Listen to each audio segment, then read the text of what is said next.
Baik, pada sesi yang kedua ini saya akan menjelaskan sedikit gitu ya berkaitan dengan pengamatan yang dilakukan pada hand specimen ataupun pada mikroskopis gitu ya. Jadi sebaiknya di level yang Anda sekarang di S2 gitu ya Anda sudah melakukan dua pengamatan ini gitu ya. Mungkin secara kasat sebelumnya Anda melakukan pengamatan ini tetapi tidak membedakan dengan baik gitu ya atau ada sebagian yang belum Anda lakukan gitu ya. Nah, dalam pengamatannya kita bagi menjadi dua. Jadi ada pengamatan kuantitatif gitu ya, ada yang pengamatan kualitatif. Jadi dari hand specimen untuk mikroskopis coba kita bisa mengidentifikasi ini. Nah, kalau di kuantitas ya namanya juga kuantitatif kuantitas. Jadi maksudnya datanya yang apa saja, Pak? Nah, salah satunya ini ya, nih ada dikatakan sebagai model assemblage atau model proportion. Jadi jumlah kehadiran dari si mineral-mineralnya ya.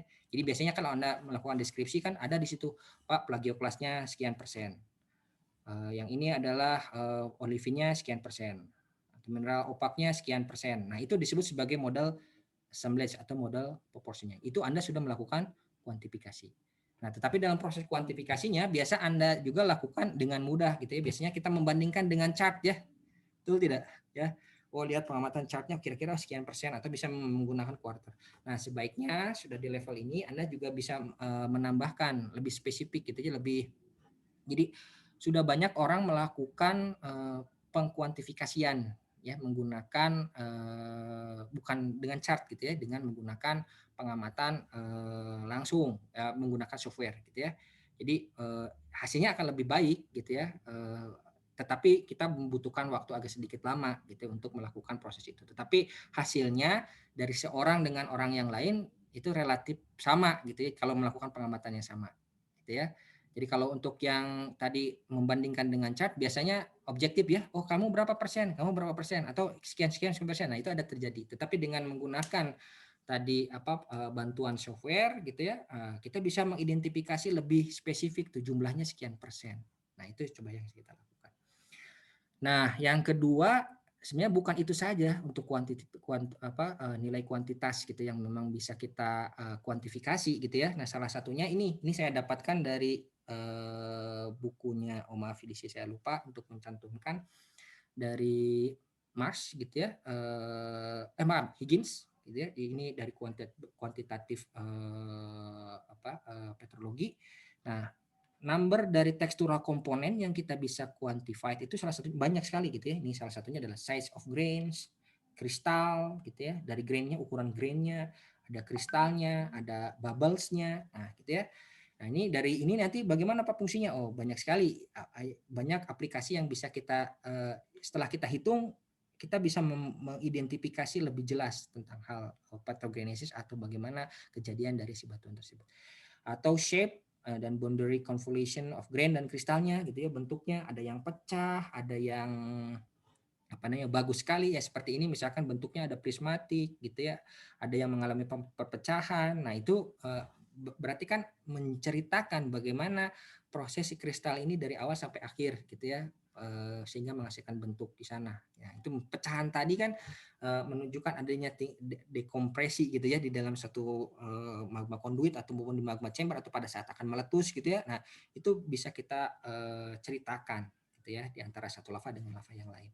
Ataupun orientation of grain, crystal shape gitu ya, crystal latitude. Nah, ini salah satunya adalah berkaitan dengan kalau ada tekstur aliran ya. Oh ya kelihatan alirannya begini gitu. Nah, kalau kita mengambil sampel secara oriented dengan baik dan benar, maka kita akan bisa mengidentifikasi dulu bagaimana histori si aliran lava ini terjadi. Nah, itu juga bisa terjadi gitu ya. Ataupun dalam batuan metamorf, biasanya sedikit agak kalau orientasi gini kan biasanya metamorf kan mengalami tekanan, mengalami orientasi gitu ya. Nah, orientasinya bisa kita identifikasi. Ataupun position atau connectedness dari kristal. Bisa the relationship between different phases. Nah, apalagi ini nih ya. Jadi kita bisa melihat tadi ada penokris, ada mikrokristal, ada dari ground mass. Jadi kan seperti ini aja, nih ada penokrisnya, ada yang massa dasarnya.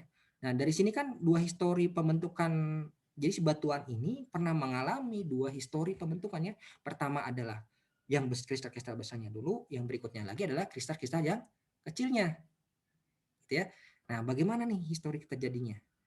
Apakah satu kondisi atau berbeda kondisi atau bagaimana kondisi dari dekompresinya, gitu ya. Nah, itu bisa kita lihat. Itu yang dikatakan sebagai modal data dari kuantitatifnya. Jadi dari size of grain kita hitung gitu ya, size-nya berapa ukurannya gitu ya, variasinya. Bahkan atau dari sini dari size-nya saja, dari kalau dari size kita bisa melihat oh yang satu besar sekali gitu ya, ada tengah-tengahnya, ada yang jadi kalau kita buat histogramnya kita bisa melihat gitu ya. Oh ada yang ukurannya besar, terus ada kita punya 3 variasi gitu ukuran. Nah, kalau tiga variasi, oh berarti kemungkinan ada tiga kejadian. Atau mungkin kita punya cuma hanya 2 variasi ukuran misalkan, yang sangat besar sedang dengan yang halus. Nah, itu juga beda kan gitu. Atau yang halus semua gitu ya. Nah, kalau halus semua berarti cuma satu kali itu kan. Nah, bagaimana tuh proses terjadinya? Nah, itu kan bisa menceritakan yang berbeda. Dari apa namanya? Kalau datanya hanya secara kuantitatif saja, secara pengamatan mata saja gitu ya, itu kita agak sedikit sulit tuh menceritakan seperti itu gitu ya. Karena kan kita udah levelnya dari S2 nih, gitu. Kita udah harus secara ilmiah gitu ya menyatakan data kita itu seperti apa. Nah, maka dari sebab itu kita butuh tadi shape dan rasionya tadi, ukuran-ukurannya gitu ya. Nah, selain data kuantitatif, tentu saja gitu dalam pengamatan kita juga harus melakukan data tadi kualitasnya gitu ya, kualitatifnya. Nah, kualitatif data di sini salah satunya bagaimana Pak? Biasanya tekstur-tekstur yang khas gitu ya dalam terbentuk dari satu si kristal tadi misalkan gitu ya. Nah, biasanya yang paling bagus gitu adalah kristal plagioklas ya, atau yang lainnya juga bisa gitu. Tapi biasanya banyak orang yang menggunakan plagioklas karena apa? Ya di dalam deret seri bowen dia continuous ya dari awal sampai dengan akhir, sehingga kita bisa memisahkan tuh. Itu bisa melihat record historinya gitu ya dari awal sampai dengan yang akhir pembentukan dari batuan tersebut gitu ya. Makanya banyak gitu ya. Atau tekstur-tekstur khas misalkan terjadinya apa ada teksturnya atau segala macam itu bisa dilakukan pengamatan. Itu data kualitatif tuh gitu ya. Ataupun kita bisa mengidentifikasi annotated content gitu ya. Untuk annotated content secara petrografi mungkin bisa kita lakukan pakai McLevy ya. Itunya apa namanya chartnya lah bisa kita gunakan. Atau kalau memungkinkan Anda bisa lakukan pengamatan menggunakan SEM IDX gitu ya. Fasilitasnya naik sedikit gitu ya. Tadi ada SEM-nya saja, ini tambah dengan energi diversifnya sehingga Anda bisa mengukur tuh secara pasti nilai anorthit kontennya maupun magnesium kontennya gitu ya. Nah, dari sinilah nanti kita bisa lebih mendetil tuh bercerita berkaitan dengan sejarah atau bagaimana petrogenesisnya gitu ya.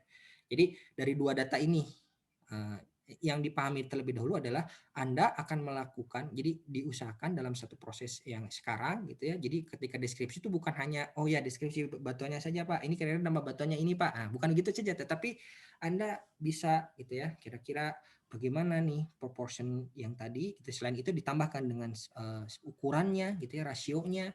Nah, nanti sehingga dengan model dengan pendekatan yang dikatakan sebagai crystal size distribution gitu ya, Anda bisa melihat tuh ukuran variasi yang terjadi pada suatu kristal tersebut gitu ya, atau petrogenesis dari si batuan ini. Ditambah dengan data ini nanti gitu ya, kalau tambah ini menjadi sesuatu hal yang sangat powerful sekali ketika Anda akan menjelaskan bagaimana proses petrogenesisnya atau menjelaskan evolusinya atau menjelaskan ya tadi misalkan history coolingnya, berbagai macam lah gitu ya. Nah, ini bisa Anda lakukan.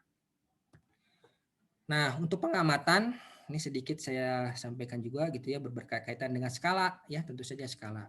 Ya kalau di sini ada yang menggunakan scanning elektron gitu ya, ukurannya lebih kecil gitu ya dari 1 mm gitu ya. Ini linear dimension of sample-nya biasanya yang di atas adalah type grain of crystal size-nya ya. Jadi kalau linear dimension, jadi misalkan thin section gitu ya, jadi ukuran kali berapa gitu ya. Atau ketika kita mengamati itu ukurannya berapa kali berapa sih. Nah ini yang di paling bawah, yang di atas itu ukuran dari crystal size-nya.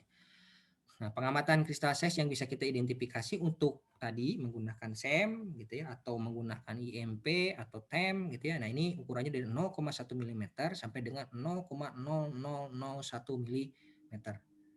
Ya, makanya sekarang itu bukan lagi mikrokristal gitu ya. Jadi orang ada yang mengatakan bahwa ada studi gitu ya, dari grup-grup tertentu mereka udah mengidentifikasi sampai ke nanokristalnya tuh. Bagaimana nanokristal? Jadi nucleation si kristal awal cikal bakal kristal itu bagaimana historinya. Nah, itu bisa diidentifikasi itu.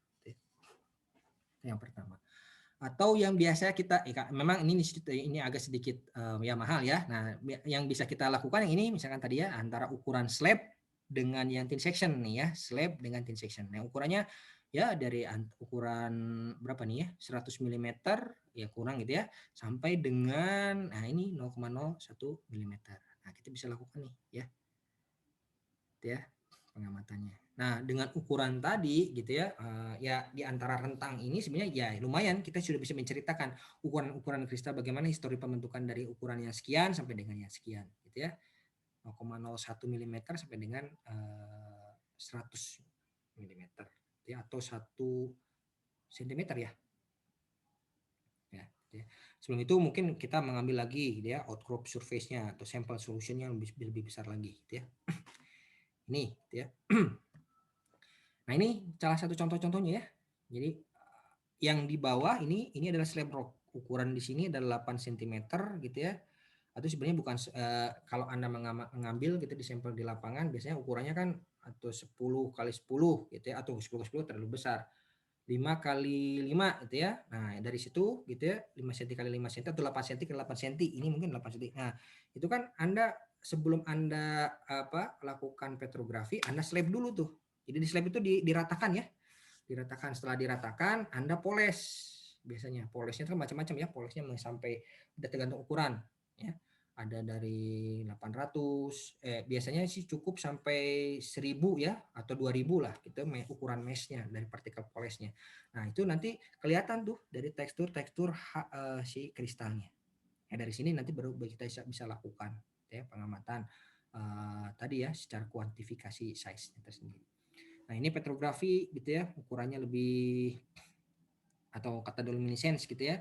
Kalau yang ini untuk yang mineral, yang ini pengamatan porfiritiknya gitu ya. Jadi ada phenocryst, ada mikrokristal. Kalau yang ini yang vanerik nih ya, ukurannya besar semua gitu ya. Jadi kalau agak besar semua kan misalkan ini untuk di batuan granit gitu ya, atau granodiorit gitu ya. Kan antara satu mineral dengan mineral lain susah ya. Nah, biasanya untuk menggunakan katadoluminescence kita bisa memisahkan mana yang plagioklasnya saja, mana yang kuarsa, mana yang feldspar. Nah, ini gitu ya metodenya menggunakan katadoluminescence. Mudah juga. Atau dengan SEM ya, kalau yang SEM ukurannya lebih kecil. Ini perbesaran sampai 600 nih ya. Kita bisa melihat ya. Tuh. Oke, nah ini saya sedikit mengulang juga jenis dari data kualitatif yang bisa kita kumpulkan ya. Yang pertama yang sering kita kumpulkan biasanya ini plagioklas gitu ya, plagioklas tekstur. Nah, bisa Anda amati yang paling mudah diamati tadi selain unannounced kontennya gitu ya. Nah, ini zoning yang pertama, zonasi gitu, zoning gitu ya. Zoning itu terbentuk akibat zonasi gitu ya. Ini kan historical pembentukan nih gitu ya. Jadi dari tengah-tengah dari core sampai dengan rim ya, bagaimana ini dia punya komposisinya. Kalau kita punya kesempatan untuk melakukan identifikasi gitu ya, nilai annotated content-nya menggunakan SEM-IDX gitu, nah maka kita bisa melihat tuh gitu ya, bisa mencari histori pembentukannya gitu ya. Jadi bagaimana kalau normal zoning, bagaimana kalau reverse zoning, bagaimana kalau oscillatory zoning. Ini saya ambil dari Winter, ini adalah oscillatory zoning. Jadi kalau normal kan, kalau normal zoning awalnya annotated content-nya tinggi dulu menjadi rendah kan gitu ya. Kalau reverse annotated content-nya di tengah-tengah itu annotated content-nya rendah, tapi ke pinggir menjadi annotated-nya lebih tinggi gitu ya. Nah, itu bisa dilakukan tuh. Kalau di situ kan jadi historinya berbeda ya. Kalau normal grading berarti pendinginan seperti biasa gitu ya, tapi kalau tetapi tidak seimbang gitu ya. Kalau yang pengamatannya reverse berarti kan ada sesuatu yang lebih panas tuh, magma yang lebih panas gitu ya. Jadi si kristalnya masuk ke magma yang lebih panas, yang lebih basah sehingga menghasilkan komponen yang lebih tinggi gitu ya. Nah, itu bisa terjadi seperti itu. Atau yang tadi nih bolak-balik ya. Nah, kalau bolak-balik nah ini salah satu oscillatory zoning. Jadi naik turun gitu ya. Nah, dalam oscillatory zoning sendiri itu berbeda tuh kejadiannya. Yang A, yang B, yang C, beda-beda tuh. Kalau core ada yang straight gitu ya, naik tinggi sekali, turun, naik lagi. Nah, berarti kan ini pola ketidakseimbangan gitu ya dalam proses magma yang terjadi. Nah, historinya kita bisa lihat tuh, ya. Kalau kebetulan kalian bisa melakukan pengamatan semi-DX atau sebenarnya mudahnya untuk yang pengamatan menggunakan mikroskop ya antara terang dan gelapnya. Nah, Anda bisa lihat tuh, gitu ya. Biasanya yang gelap itu menunjukkan yang kontennya lebih rendah, yang terang itu adalah lebih tinggi. Ya. Jadi kalau ngelihat dari sini gitu ya, pengamatan ini terang, gelap, terus terang lagi, gelap, terang, gelap. Nah, berarti itu ada kenaikan tuh, turun, naik, turun, naik, turun, naik. Gitu ya. Oh, berarti polanya apa nih? Oscillator regioning misalkan gitu. Nah, Anda sudah mulai bisa men-state itu gitu ya. Atau pengamatan tekstur-tekstur yang lainnya, plagioclase misalkan yang ini ya. Ini ada shift tekstur. Atau Anda bisa menggunakan atau melihat ke Rangit di 2014 gitu ya. Ini juga bagaimana tekstur-tekstur yang bisa terbentuk dari plagioclase dari awal. Sebenarnya dia menggunakan sampel di 2 tahun kalau tidak salah ya, lava atau saya lupa, atau dia menggunakan apa namanya piroklastik juga ya. Nah dari sana dipisahkan tekstur-teksturnya, melihat bagaimana oh yang ini tekstur khasnya begini, yang ini glomopeperitic ada convection movement. Nah dikumpulkan, ketika dikumpulkan bisa menceritakan bagaimana histori si perjalanan dari si kristalnya ya. Jadi macam-macam tuh variasinya yang ada. Tapi dia bisa menghasilkan juga bagaimana model dari nih ya, ada deep magma chambernya, ada yang shallow magma chambernya. Dari tekstur-tekstur yang seperti ini nih. Nah, gitu ya. Jadi artinya tentu saja bisa sangat luas sekali gitu ya. Tetapi yang saya mau tekankan di sini adalah Anda bisa melakukan, jadi bukan hanya sebat oh ini plagioclase saja, tidak, tetapi Anda lebih detail gitu ya, dari segi kualitatifnya. Ya, oh ini ada tekstur khasnya ini nih, kira-kira begini. Ya, kalau Anda memiliki kesempatan untuk melakukan IDS-nya, tembak gitu ya, sehingga Anda lebih pasti bagaimana nih posisi apa yang bisa terjadi.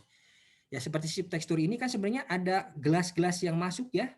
Jadi melt yang masuk ke dalam gitu ya, mengalami proses meltnya, dan makanya dia terabsorb gitu ya. Nah, komponennya berapa tuh temperaturnya, apa ya, berapa derajat, apa komposisinya. Jadi kalau gelas di sini berarti kan kita bisa melihat histori apa namanya, berapa, kalau gelas kan menunjukkan komponen terakhir dari melt atau magma yang terbentuk pada saat itu ya. Nah, Anda bisa hitung tuh. Jadi bisa melihat, jadi si kristal ini tuh dia nyemplung kemana dulu nih, gitu ya. Nah, itu bisa Anda lihat. Ya. Oke, untuk itu sebentar saya stop dulu.